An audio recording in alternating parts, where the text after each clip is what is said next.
Hi guys, hope you're doing alright. Okay, so in the previous video we were working on this image, okay, of a wood pigeon, and we're going to, for the most part of this video, be working on this wood pigeon.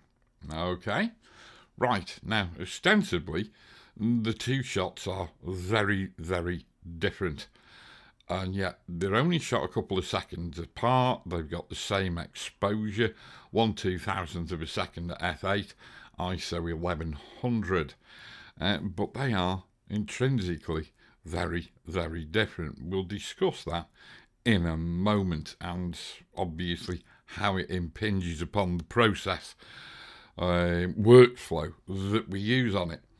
But the first thing I'll need to address, as I said to my patrons the other day, on the over on the Patreon forum, I am going to just touch on why copying masks doesn't work.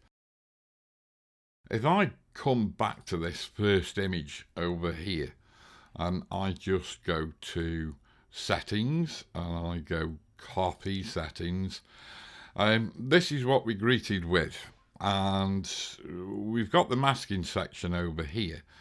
And as you remember from the previous video, we made 4 separate masks on this image to process it in the way we did. And you'll notice mask 1 and mask 3 have got warning triangles by them, and that is because they are AI powered selections. And we get a warning here that says AI powered selections need to be recomputed on the target photo. So let's go and check masking. And so we'll copy all 4 masks that we applied, 2 AI powered masks and 2 sort of standard gradient type masks as well. So we'll go copy, and then we'll come over to this other image here, and we'll just go settings, and we'll go paste settings, and there we go. So straight away we can see we've got a problem with this one, okay, which is the sort of normal pre-existing Lightroom adjustment linear gradient, and all we need to do is sort of lift that up to where it needs to go to, which would be about there, and we can say that that is actually replaced. Now then, here's an AI mask, okay, so we'll click on that AI mask, and if we open it up, we can see we've got a brush in there.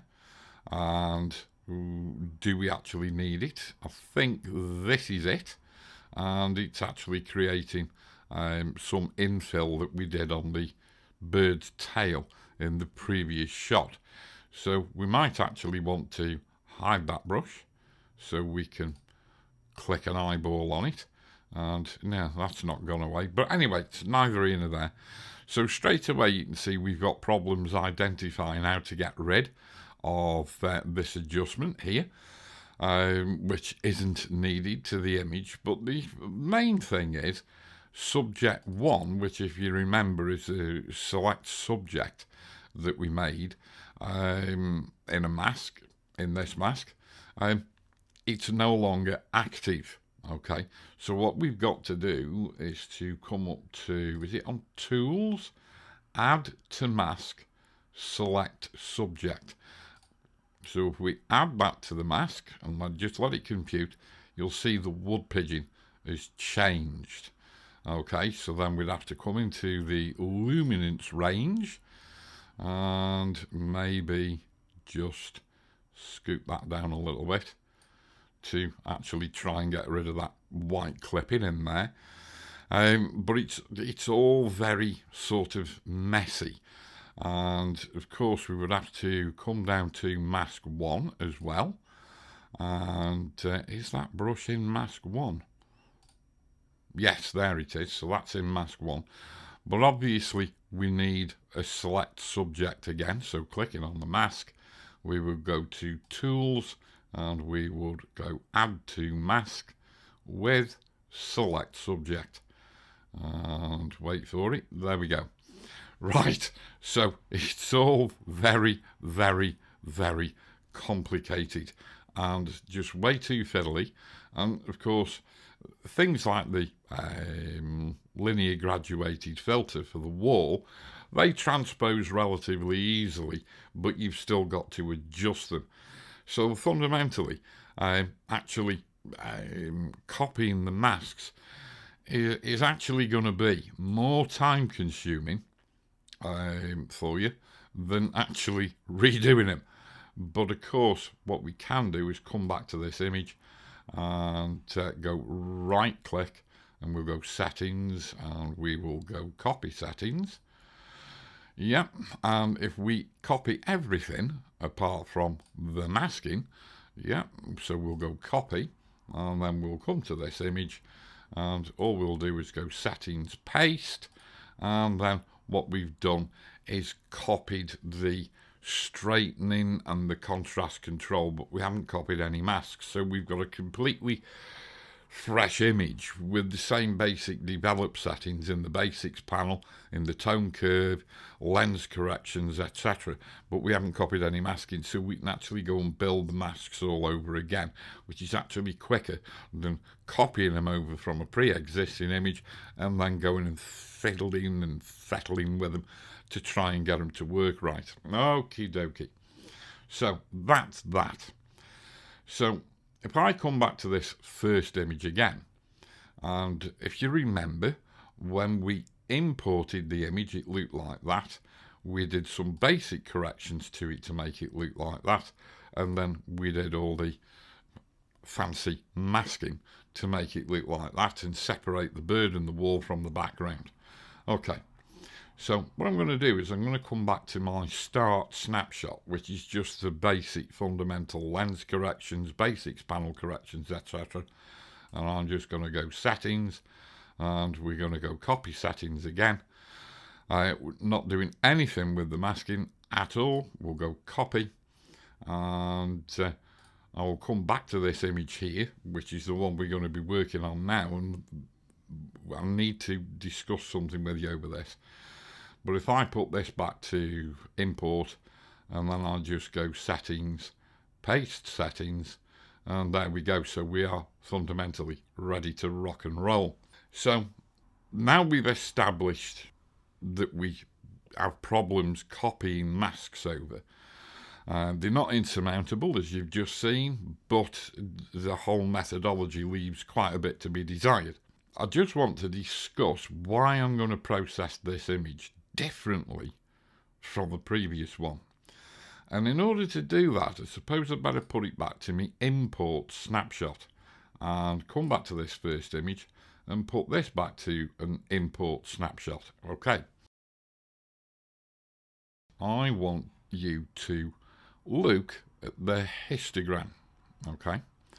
Notice the little gap at the end, right hand end of the histogram, the highlight, and also notice the bulk that is contained within the shadow areas and the darker midtones. Okay. And then what I'm going to do is flick back to the unprocessed, uncorrected version of this other image and watch the changes in the histogram. Okay, so now we've got more bulk in our midtones. We've got a heck of a lot. We've got 90% less bulk in our shadows and darker midtones. And the highlight exposure gap there is exactly the same. So if the highlight tonality is exactly the same, but we've got less black, okay, and more lower midtone, then fundamentally the contrast ratio in this image is lower than the contrast ratio in this image, okay, because I have got more dark tones, I've got deeper blacks in this image, and yet my white point is exactly the same. So whites are the same, darks are darker. Therefore, contrast ratio is higher in this image than it is in this image. Okay, that should be a simple principle that you should be able to see just from and understand just by looking at the histogram of the two unadjusted, uncorrected images full of Lightroom's crappy contrast enhancement. But at the end of the day, Lightroom's crappy contrast enhancement is consistent along every image, or both images, at this juncture. Right, now then, seeing as both shots have got exactly the same exposure, 1 2000th of a second, f8 ISO 1100, I shoot in manual when I'm doing anything with wildlife that's moving or has the potential to move very quickly. So I'm at my minimum acceptable shutter speed of a 2000th of a second. I'm at f8 to give me a half usable depth of field, and I'm shooting on the Nikon 200-500, so I'm shooting at what I judge to be somewhere around its optimum aperture for sharpness as well. Okay, now then, here's the thing. If you'll notice the pose of the pigeon, lighting in both frames, the ambient light is pretty much the same, or it could vary up and down a little bit. Now, here's the thing. The only variable or automatic variable that I have in my camera is because I shoot auto ISO. But it doesn't matter if you're shooting fixed ISO and auto aperture, fixed ISO and fixed aperture and auto shutter speed. It doesn't really matter. At its most accurate and finest setting, your DSLR camera will only vary one of those values by a third of a stop by default. Yeah, you can set it to vary by 1 stop. I think you can set some of them to vary by half a stop, but the lowest variation will be a third of a stop. Okay, right. So if the light goes up, or the light entering the camera that's being reflected by the scene in the subject goes up in EV value by a third of a stop or greater, then one of these values is going to change, no matter how, depending on how you've got your camera set up. Again, I am in manual shutter, manual aperture, auto ISO. So if I get a light EV change, be it positive or negative, the only value that is going to change is ISO, and it's going to change by a third of a stop, depending whether the light's gone up or down. Okay. What happens if the light changes by a quarter of a stop? A quarter of a stop is smaller than a third of a stop. Well, Andy, quarter of a stop's not very much. Well, we all know that a stop is either a halving or a doubling. Okay. So when you take that into account, half a stop is a major change. Yeah, it's not a humongous change, because a stop is a humongous change, being either half or double. But a quarter of a stop is half of half a stop, isn't it? Yes. Here we go, back to primary school again. It doesn't sound a great deal until you remember just how much half a stop would really be, and a quarter of a stop would really be. Let's go and put a quarter of a stop of exposure on this image. 0.25. Return. Massive change, but it's only a quarter of a stop. But that light change would not facilitate a change in exposure, because it's only a quarter of a stop, not a third of a stop, and your camera will only respond in 1/3 stop increments. Okay, so let's put this back to import.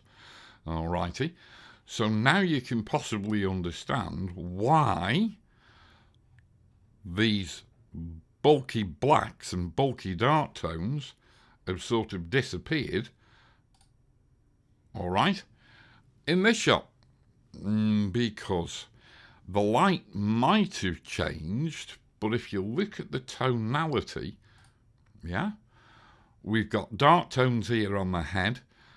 We can see a lot of darks in this wing here. We've got some dark greys here.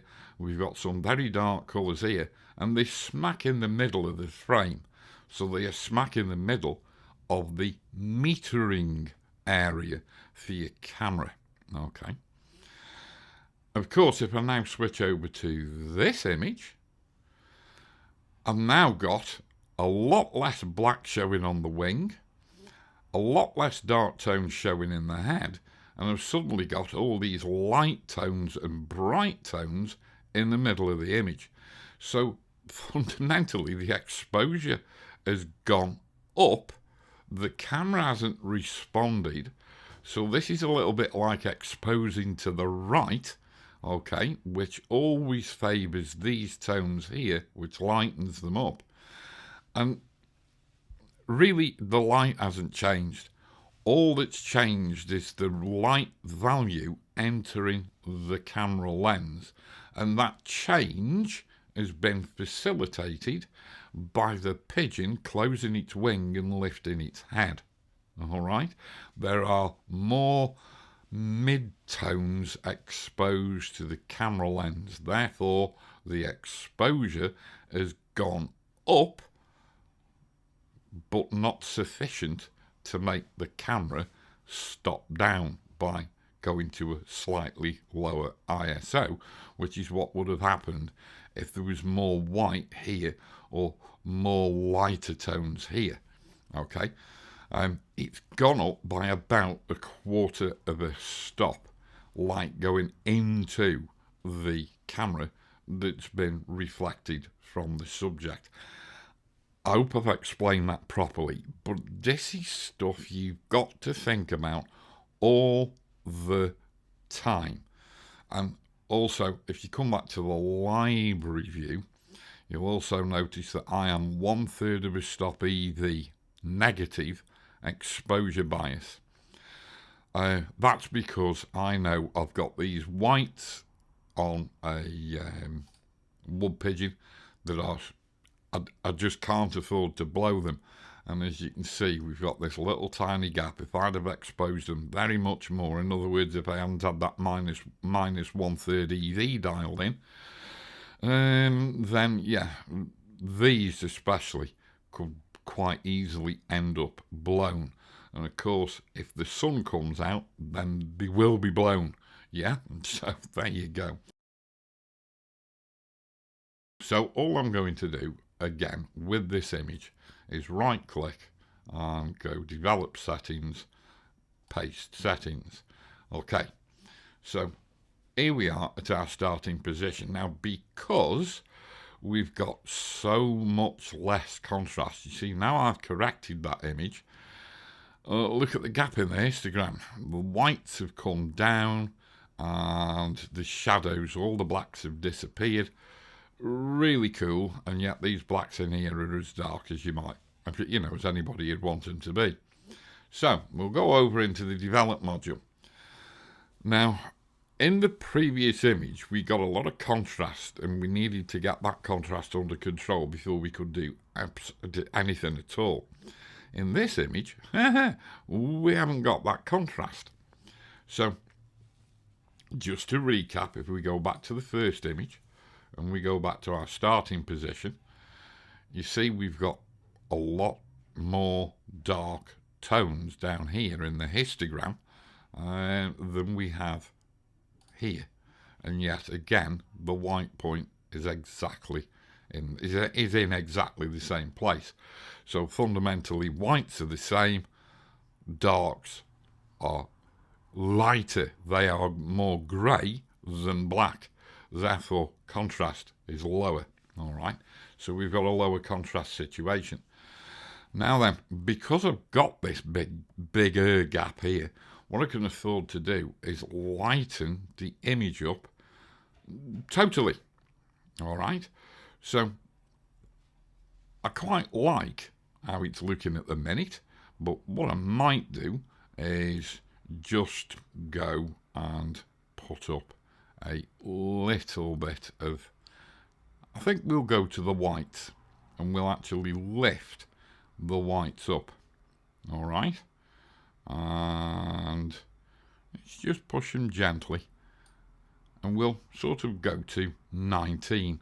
We could go a little bit more, but just making sure that I've got the highlight clipping indicator on. See, if I start pushing them now, yeah, I'm starting to generate some clipping in these white areas here. So all I'm going to do is just back that off down to about there.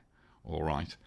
But what I want to do is I want to bring those highlights a little bit more under control, because this white slider has affected pretty much the entire image. I'm not worried about what it's done to the background.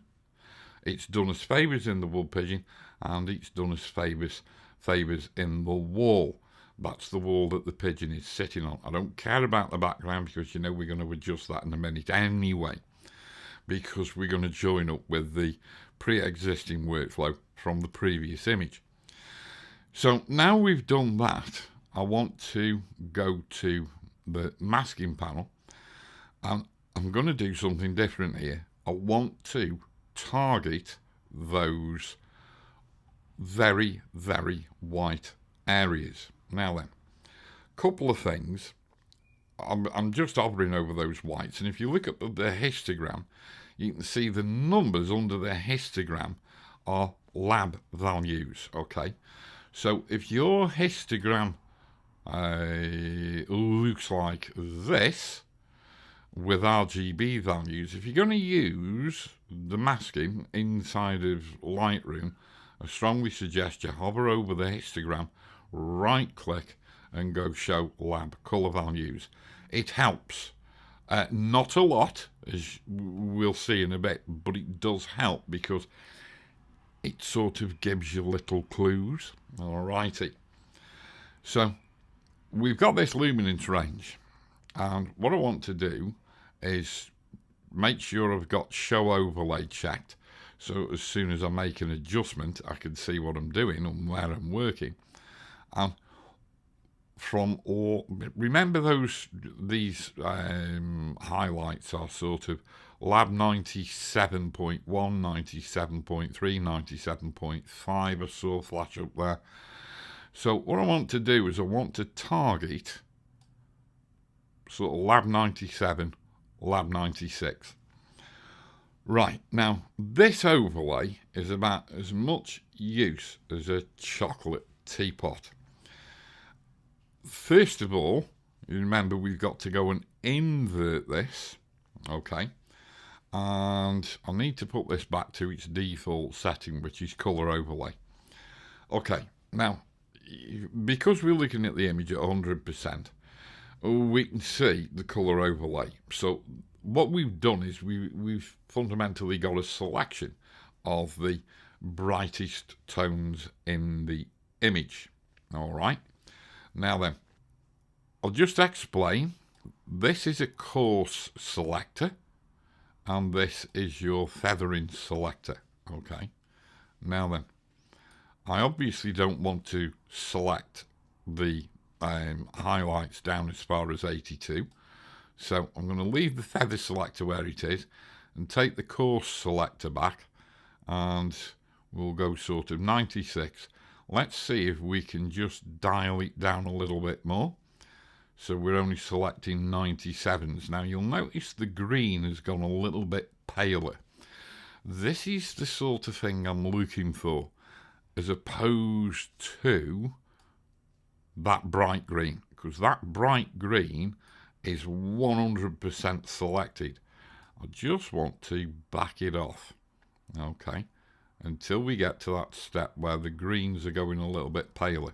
So sort of 97 will be pretty much where I want to work.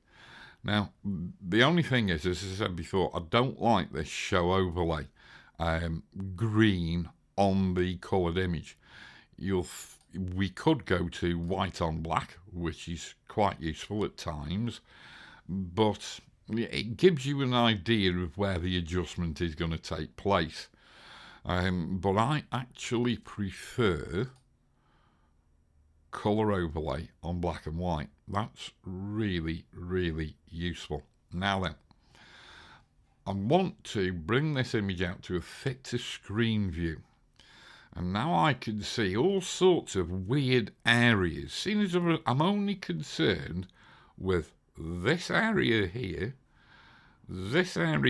on this one big particular covert feather, which is very, very bright white. Why on earth have we got selections over here? This is mental.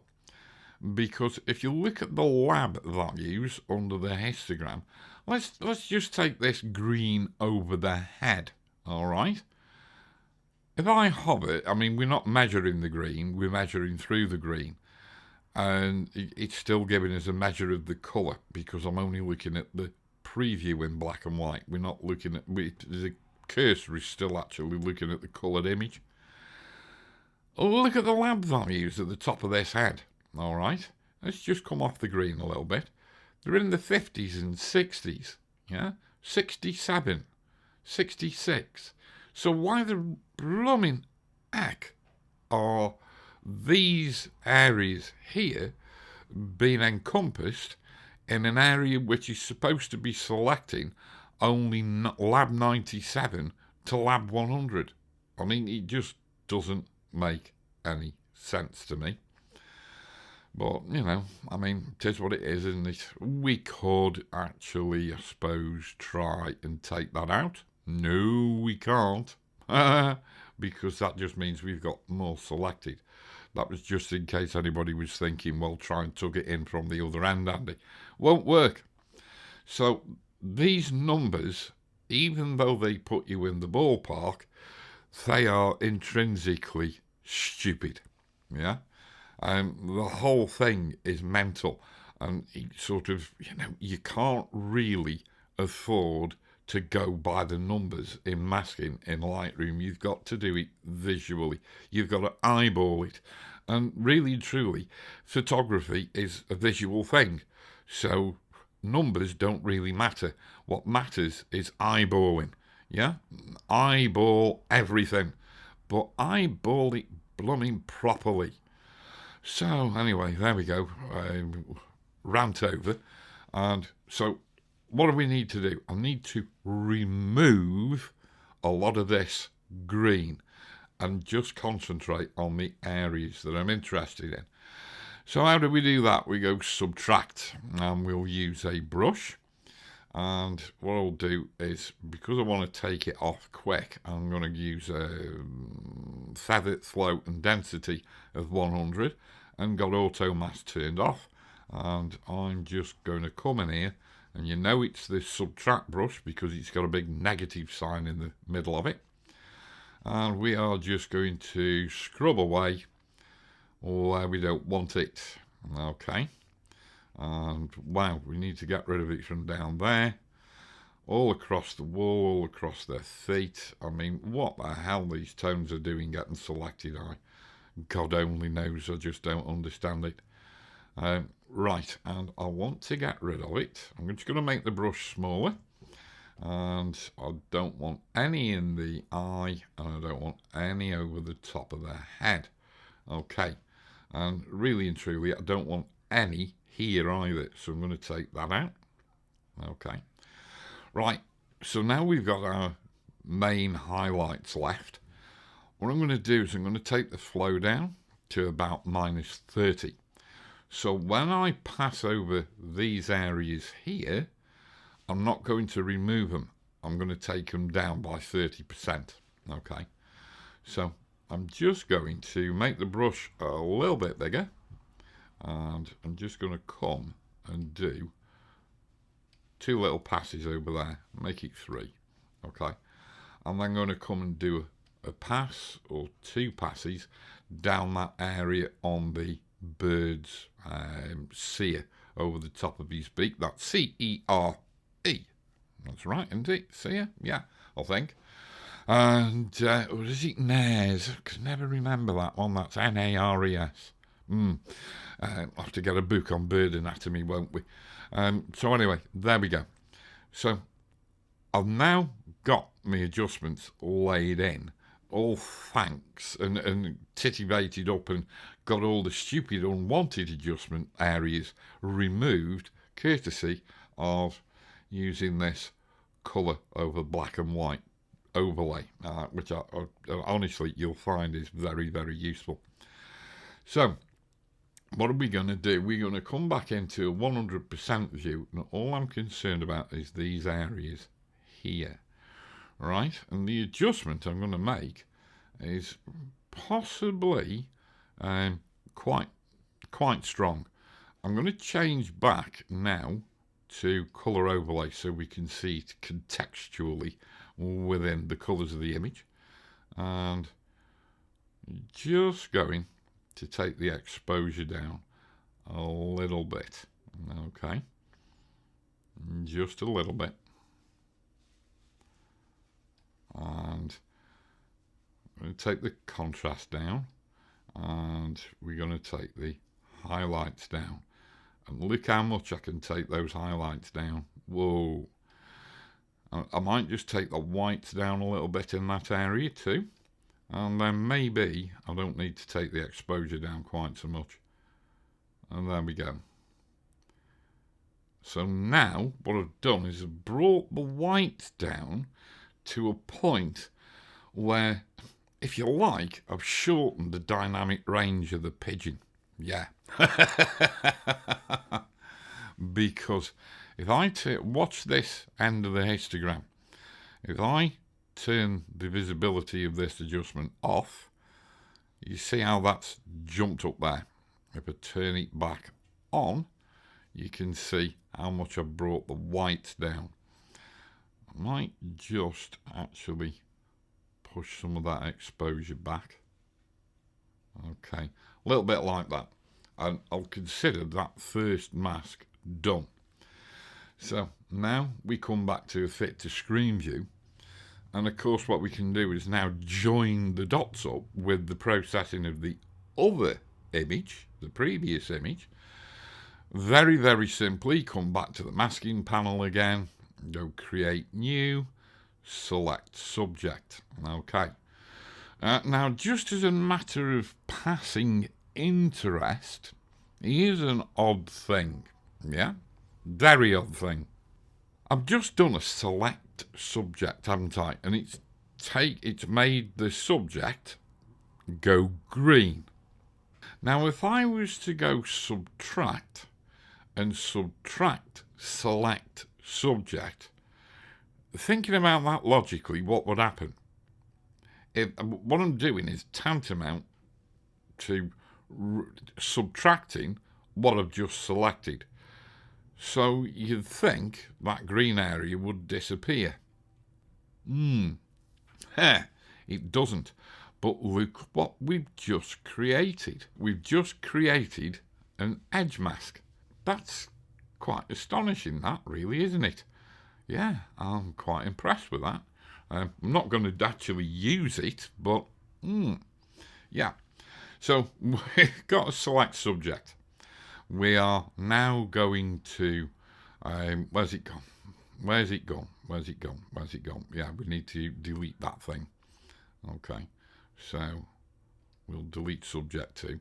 So here we are on subject 1, and all we need to do is go and invert that, and then we will subtract from that, yes, the ubiquitous linear gradient. Okay, so we'll just bring a linear gradient up to there, rather like that, and there we go. So we've got a pretty rough selection of the background. So all we are going to do is drop the exposure a little bit. Okay, we'll drop it by 1/3 of a stop to begin with. We'll dehaze it a little bit. Okay. Yeah, I think something like that's all right. And then all I'm going to do is lift up the saturation a little bit, just sort of trying to make it match the wall or thereabouts. Okay, so where are we? This is where we started, and this is where we're at now. Okay, so next thing to do is to lay in another linear gradient, and on the wall again, hold down the shift key, bring it up, lift that up there, and all we're going to do is give that a little bit of exposure and a little bit of contrast, and sort of emulate what we did before. Bit of clarity, bit of dehaze, bit of saturation, and maybe warm the overall colour up a little bit. There we go. Okay, so that's that one done. Right, so you can see now, if we go back to start, that's where we began, and this is where we're at now. Start, up to date. So you can see, it does make a world of difference to your processing. We'll now go again, create new mask, and we'll go select subject again. And I think what we'll do is we'll just subtract from this with a brush, and we'll just start to paint away with the brush. Whoops-a-daisy, need to turn my flow back up like that. Just come in and we'll just deselect the feet and the top of the wall. Okay, rather like that. Okay, so what is it we want to do now? All I'm going to do is sort of emulate the final couple of adjustments that we made to the pigeon through that weird mid-tone mask, and I want to go back and just sort of have a look at that mid-tone mask in that initial image in a second.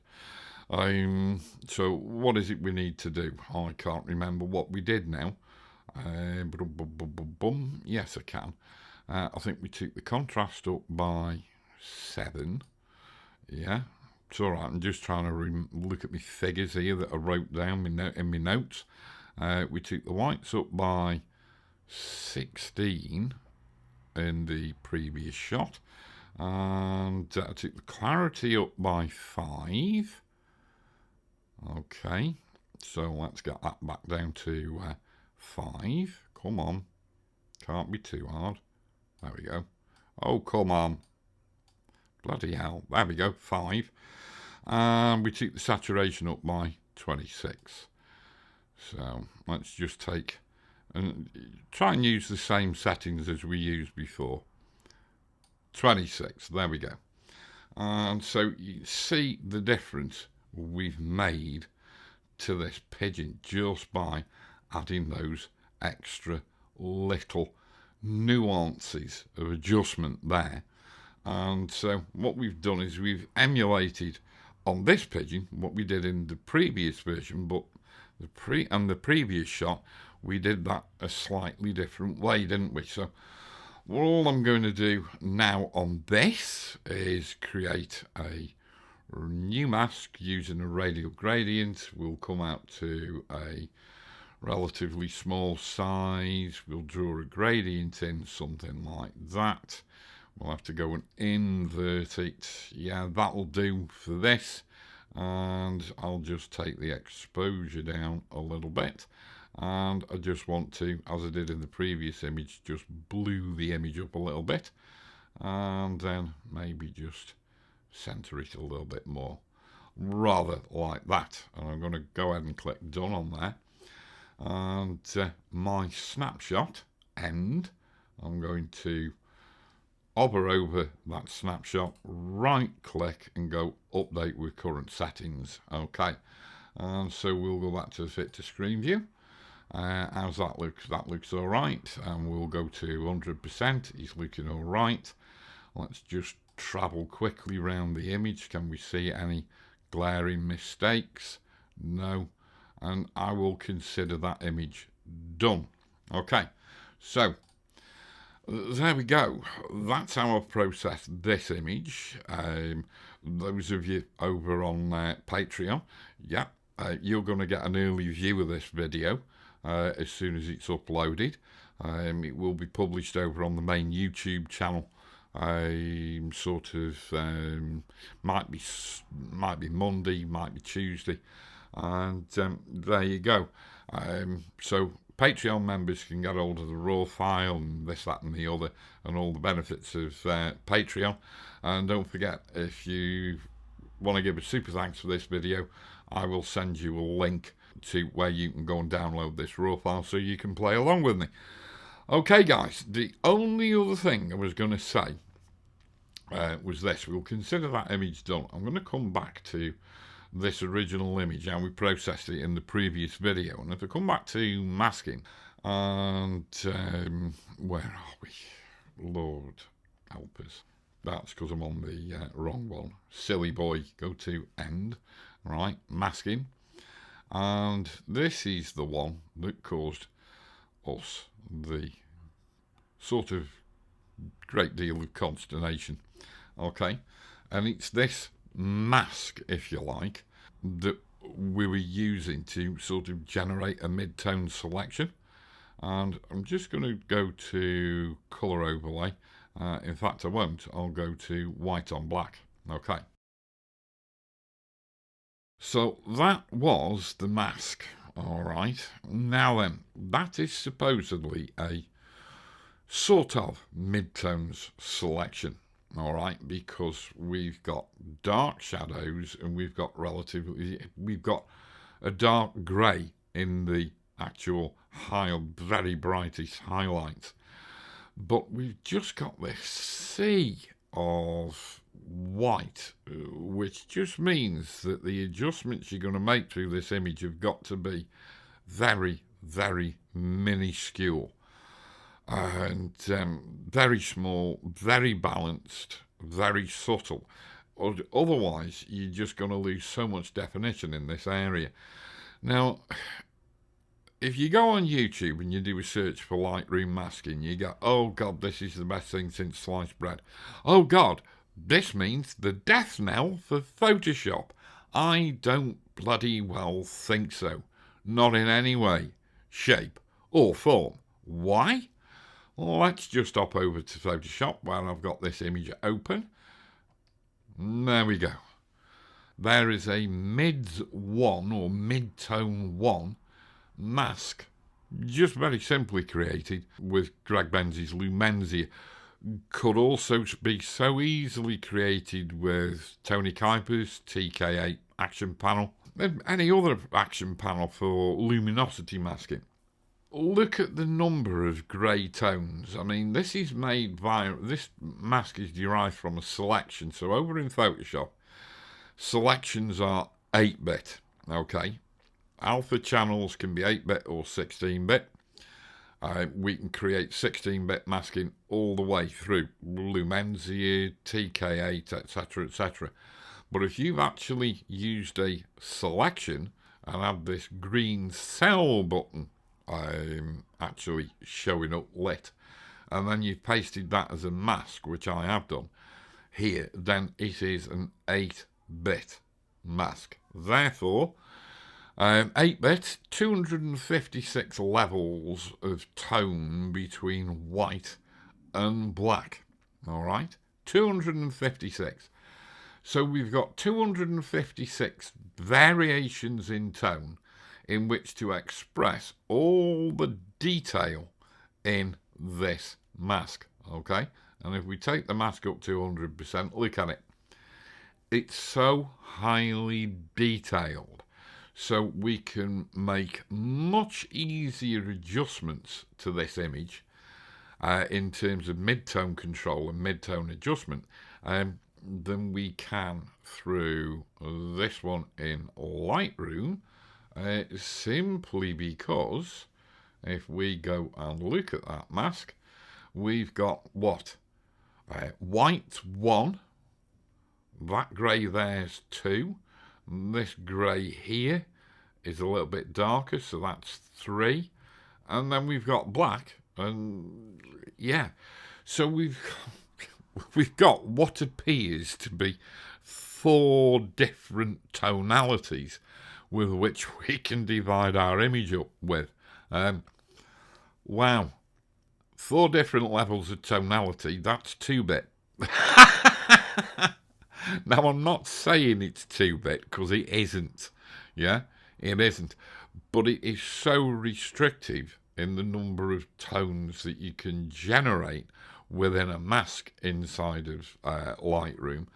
You've got to be oh so careful what you do. There's no making big adjustments from behind masks like this. And you know, you can sit here and try and get a more detailed mask, but you see where these details are, they're just mixes of very, very light grey and black. Okay? There's no subtlety of grey in there. Whereas if you go into the and look at a mids one in Photoshop, there's a absolute boatload of grey tone variation in that detail. That's how come we've got all this blooming detail in this mask, and we've got next to none inside of Lightroom. So Photoshop, you can believe Photoshop is dead if you want to, but if that's how you feel, you are a total idiot. Yes, and I don't mind saying so on a public YouTube channel. No, I don't. Idiots, they populate the world of photography like you wouldn't believe. Photoshop will always be king, and masking inside of Lightroom is oh so inferior to it. But at the end of the day, we can't deny that it works. Yeah, it does work.